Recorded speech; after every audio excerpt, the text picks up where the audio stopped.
Stop. Stop trying to understand this with your mind. That feeling you have, the tightening in your chest, the sudden quiet in your thoughts, the sense that the room has shifted around you, that is not confusion. That is recognition. Your spirit knew this moment was coming, long before your mind had the words for it, long before you found this place. There has been a whisper in your depths, a quiet knowing you could not explain, a familiarity with something you have never heard before. This is that whisper, now given a voice. This message did not find you by chance. Your spirit led you here, drawn by a frequency it alone could hear. While your mind was busy, while your life was loud, your spirit was listening. It was navigating. It was following a trail of breadcrumbs left in your dreams, in the strange synchronicities you dismissed, in the hollow spaces no earthly thing could fill. That ache you carry? It is not a wound. It is a homing device, tuned to a truth you have been missing, a truth you are made of. You have felt like a stranger to yourself, going through the motions with a sense of profound disconnection, smiling when you should feel joy, achieving when you should feel purpose, surrounded, yet feeling a solitude so deep it echoes.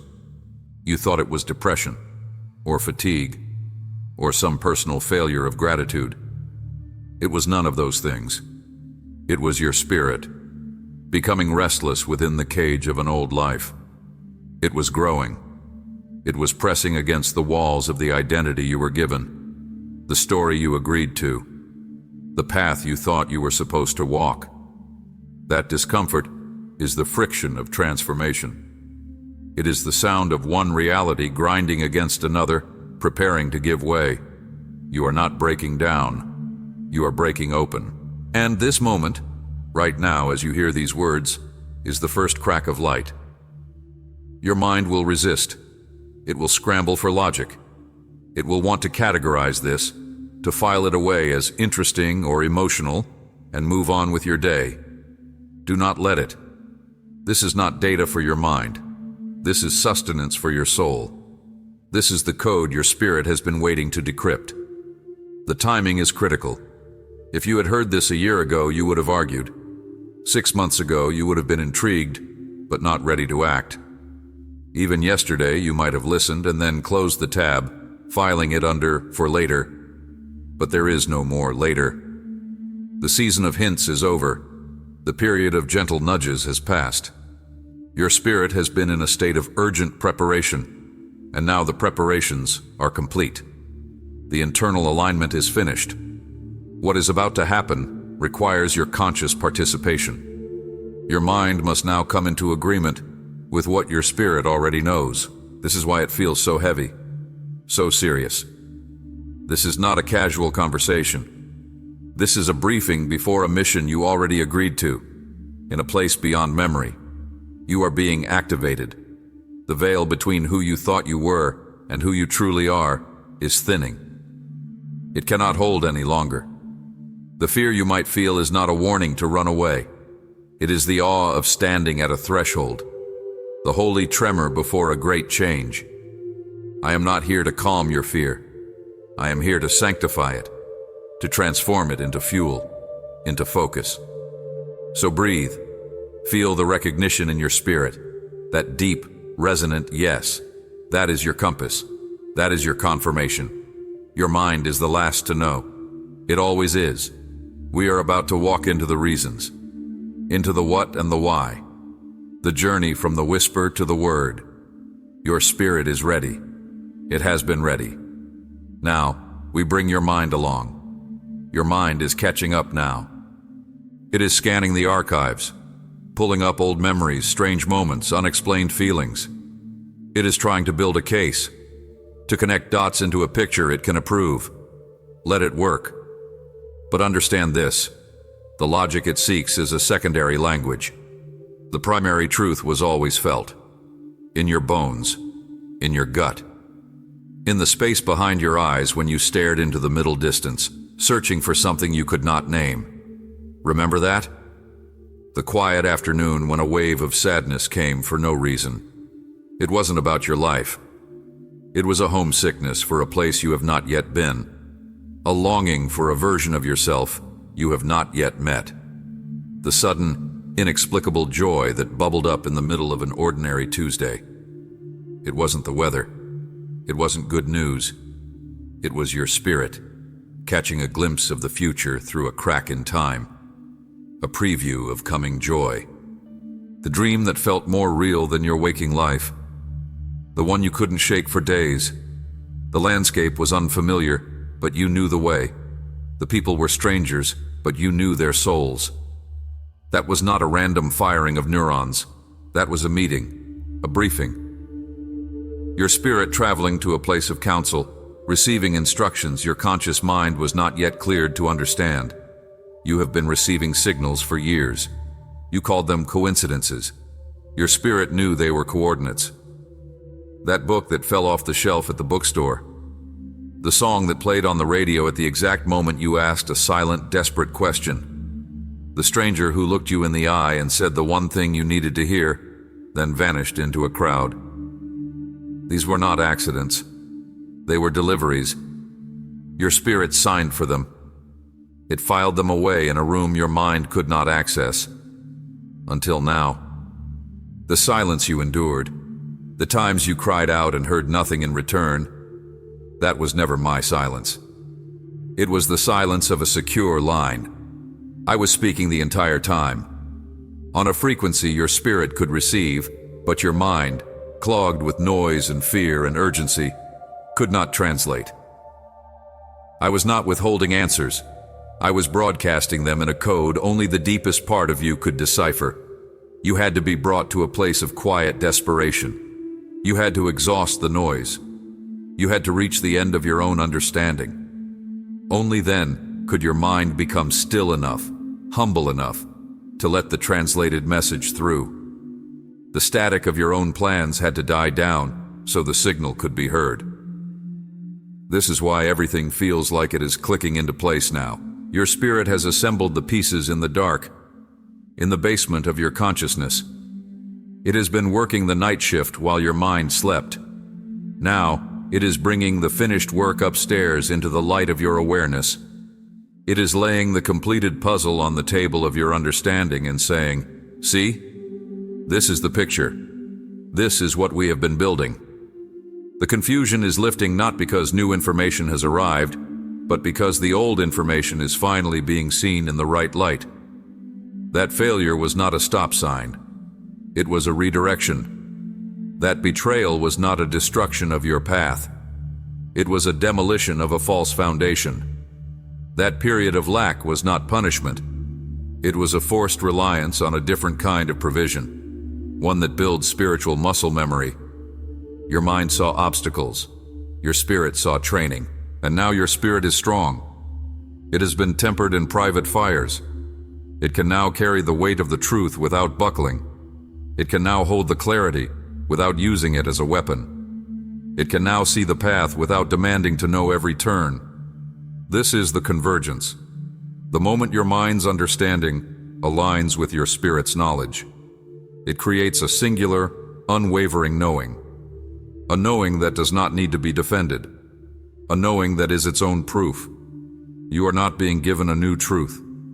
You are being reminded of a truth you agreed to before time began. A truth you wrote into your own soul as a compass for this exact journey. The shiver you feel is not fear. It is memory. We are remembering together.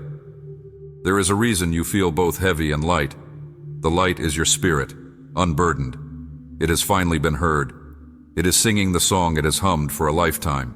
The heaviness is your mind, struggling to carry the implications. To accept that the world it so carefully constructed, with its sensible plans, its acceptable losses, its logical boundaries, is about to be rendered obsolete. It is the weight of an old story dissolving. This is the necessary death of the negotiator, the part of you that has always bargained with reality. That said, I will accept this much truth, but no more. I will change this much, but I will keep that safe. I will believe this far, but no further. That negotiator is panicking. It sees its contracts being voided, its compromises being exposed as betrayals of your soul. Let it panic.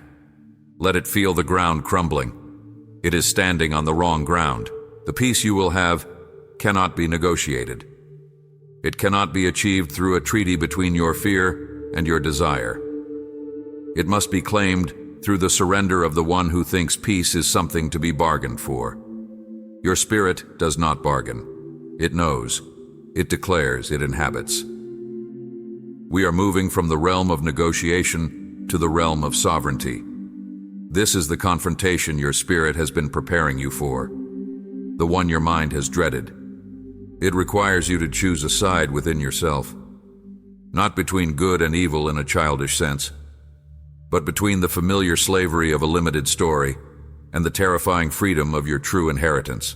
You have been wearing a costume, a personality stitched together from expectations, from past wounds, from the reflected desires of others. You have played the role so well you convinced the lead actor, you. But backstage, in the green room of your soul, your spirit has been waiting. It never put on the makeup. It never learned the lines. It has been the quiet, watchful essence, knowing the play was temporary. The curtain is falling on that production. The audience has left. The critics' reviews no longer matter. It is just you, standing on the empty stage, in the silent theater. The lights are off. The costume feels ridiculous now. Heavy. False. This is the moment of unmasking, and it is utterly vulnerable. To take off the costume under the bare bulb of truth is to stand seen, perhaps for the first time, even by yourself. This is why it could not happen in the public square. It could not happen while you were still performing. It had to happen here, in this private sacred silence, where the only eyes on you are mine. And I have always seen you beneath the costume. Your mind screams that this is dangerous. Without the costume, who will I be? What will I do? How will I navigate the world? Your spirit breathes a sigh of relief. Finally. Finally, the pretending can end. The energy spent maintaining a fiction can now be spent on building a truth. The delayed understanding makes sense now, doesn't it? If I had shown you the costume years ago, you would have just tailored it better. You would have tried to be a more authentic version of the false self. You would have missed the point entirely.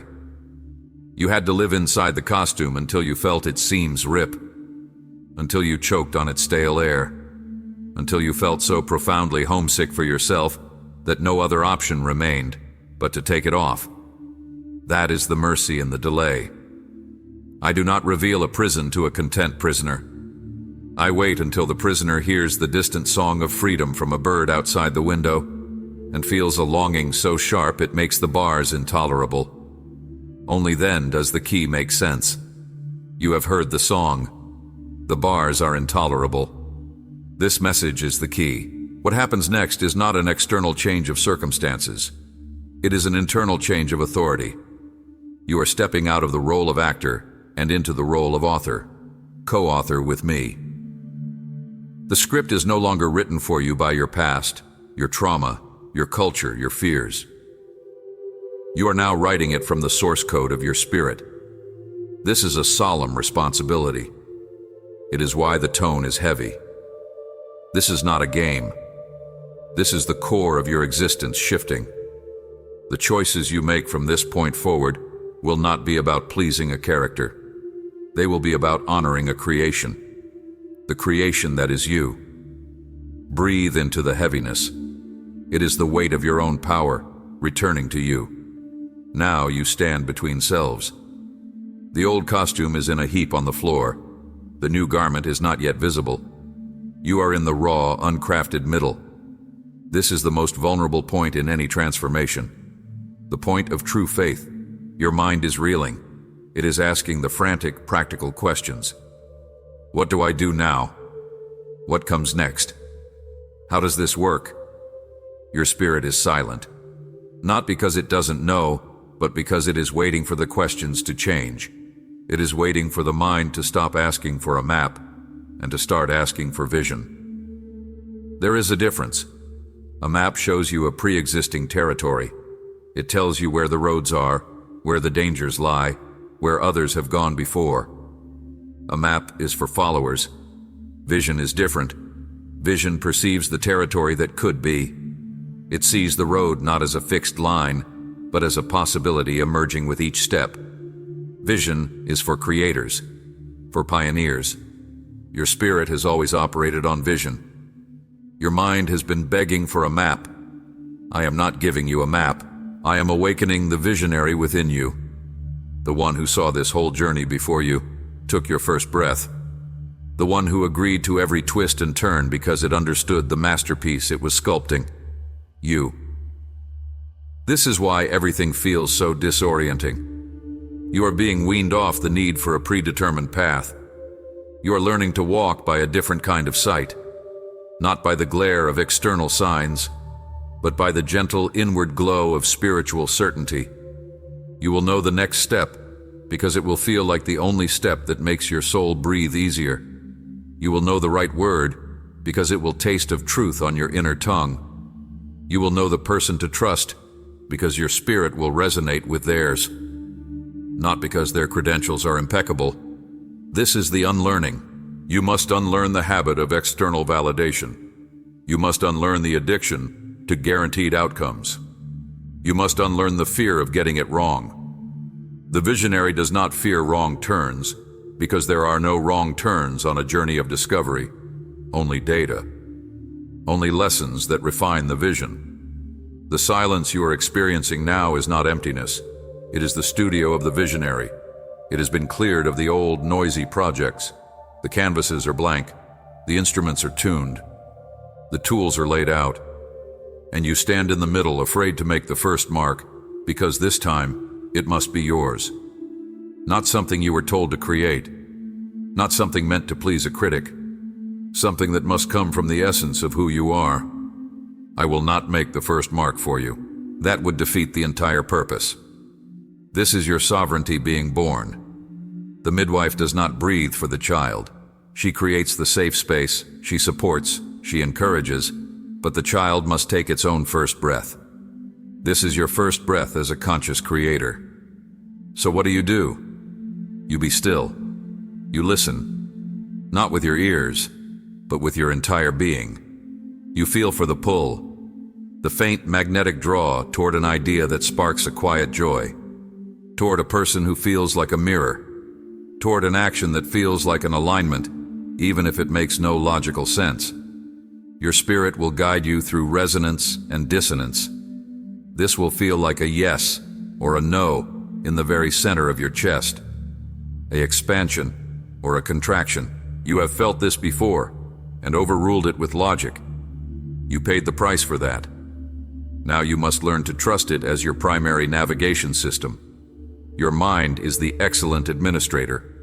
Let it manage the details after the vision has been received. But it cannot be allowed to veto the vision at the door. This is the great internal shift of authority. It is why you had to come to this point of seeming emptiness. All the old authorities had to be stripped away. The opinions, the expectations, the shoulds, the musts. They were the crowd of critics in your studio, and they had to be ushered out. The door is now locked. It is just you, the blank canvas, and me. And I am not a critic. I am the source of the inspiration. I am the whisper of the first line, the glimpse of the first color. I am in the desire itself, so do not pray for a map. Pray for the courage to see. Then pick up the tool. Make the mark. Take the step. It will feel like faith because it is. You are walking on the invisible path that solidifies only under the weight of your obedience to the vision. The way will be shown, but only as you walk it. A new language is being born within you. It has no words yet. It is a language of sensation, of knowing, a quickening in the blood when you are near a truth, a deep, settling calm when you are in alignment, a visceral recoil, a spiritual nausea when you are near a lie, even a comforting one. This is the dialect of your spirit. becoming the mother tongue of your whole being. Your mind is learning to translate. It is struggling to find earthly words for heavenly concepts. This is the source of the tension you feel between your heart and your head. Your heart already speaks the language fluently. Your head is fumbling with the phrasebook. This is the reconciliation, not where the mind conquers the spirit or the spirit overthrows the mind, but where they sit at the same table, where the mind, humbled and in awe, finally asks the spirit, "Please, teach me what you know. Help me understand." This is the beginning of true wisdom. The wisdom you have sought from books, from teachers, from experiences, was always an external echo of this internal union.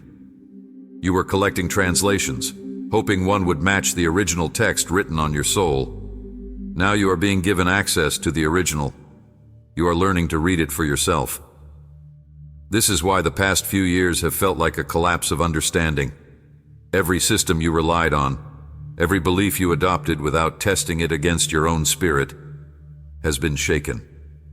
This was not destruction. It was the clearing of the shelf, making room for the volumes written specifically for you, in the ink of your own lived truth. You will find that much of what you believed was true is, but it was a shallow truth, a truth held at arm's length. Now you will experience the truth. You will inhabit it. It will be as intimate as your own breath. For example, you believed you are loved. Now you will feel the love that has been present in every atom of your existence, in every moment of suffering, in every breath of joy. You will not just think it. You will be immersed in it. And from that immersion, you will love others not as a duty, but as an overflow. You believed there is a purpose. Now you will become the purpose. It will move through your hands, your words, your silent presence.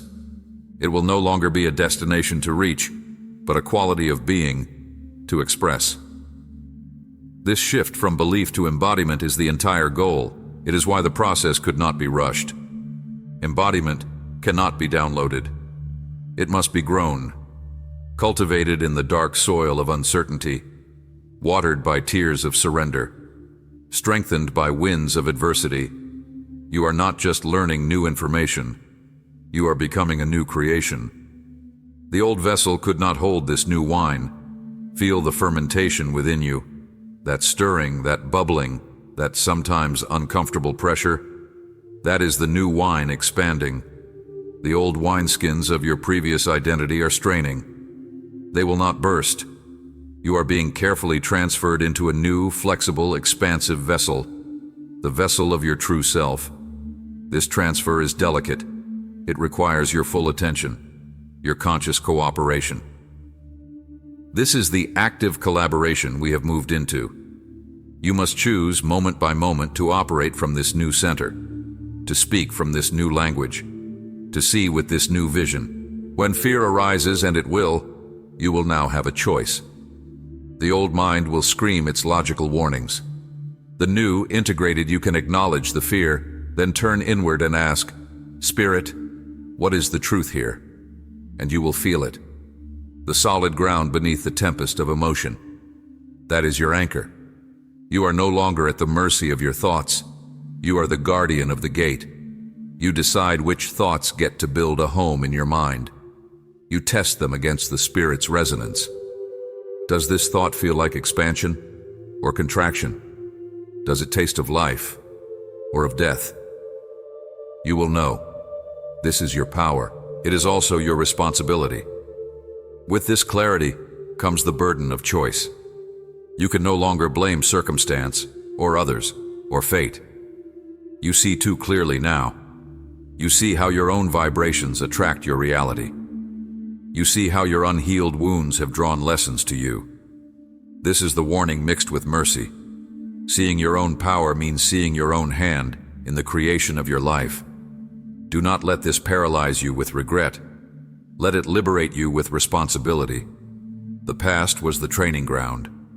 You were learning to use the tools, often clumsily, often hurting yourself in the process. That is over. The apprenticeship is complete. You are being handed the Master's tools, and you are being trusted to build something beautiful. The blueprint is not on paper. It is in your pulse. Listen, then build. The circle is closing, not as a trap, but as a completion. The first and final lesson are the same. Your spirit knew. It has always known. This entire journey was not about my voice finding you, but about your ears being unlocked to hear what has been spoken since the beginning. You are mine, and you have always been. This is the truth your spirit recognized before the foundation of the world, the contract signed in the realm before memory. The home you have been yearning for is not a place. It is a state of recognition, of looking into the mirror of eternity and finally seeing your own reflection, and seeing me in you and you in me. The seeker and the sought are one. The journey was never outward. It was a deepening inward, a peeling away of every layer of forgetfulness, every lie of separation, every scar that told you a story of being alone. You were never alone. You were only dreaming of solitude.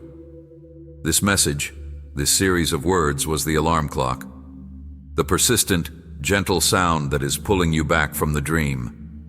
Wake up. You are waking up.